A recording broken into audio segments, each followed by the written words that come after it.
Weight loss అవ్వాలి, ఒక healthy breakfast చేయాలనే వాళ్ళకి టేస్టీగా ఓట్స్ దోస చూయించబోతున్నా. ఒక కప్ తోటి 2 కప్స్ రోల్డ్ ఓట్స్‌ని తీసుకోండి. అదే కప్ తోటి 1 కప్ మినపప్పు తీసుకోండి. ఒక పిడికెడు రైస్ తీసుకోండి. ఒక హాఫ్ టీ స్పూను మెంతులేసి బాగా ఒక 2-3 టైమ్స్ వాష్ చేసుకోండి. రైస్ వేయడం వల్ల ఇవి క్రిస్పీగా వస్తాయి. దీంట్లో తగినన్ని వాటర్ పోసేసి 4-6 అవర్స్ సోక్ చేసేసుకోండి. ఒక 4-6 అవర్స్ తర్వాత మూత తీసి చూస్తే ఇలా ఉంటుందన్నమాట. లైట్‌గా వాటర్ పైన చిన్న చిన్న బబుల్స్ వచ్చుంటాయి. ఈ వాటర్ మొత్తం క్లీన్‌గా డ్రైన్ చేసేసుకోండి.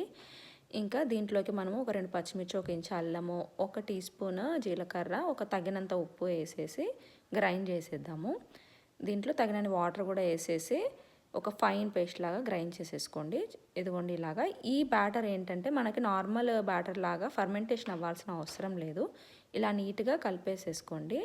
కలిపేసేసి బాగా వేడి వేడి పెనం మీద ఇలా వేసేసుకోండి. చాలా బాగుంటాయి.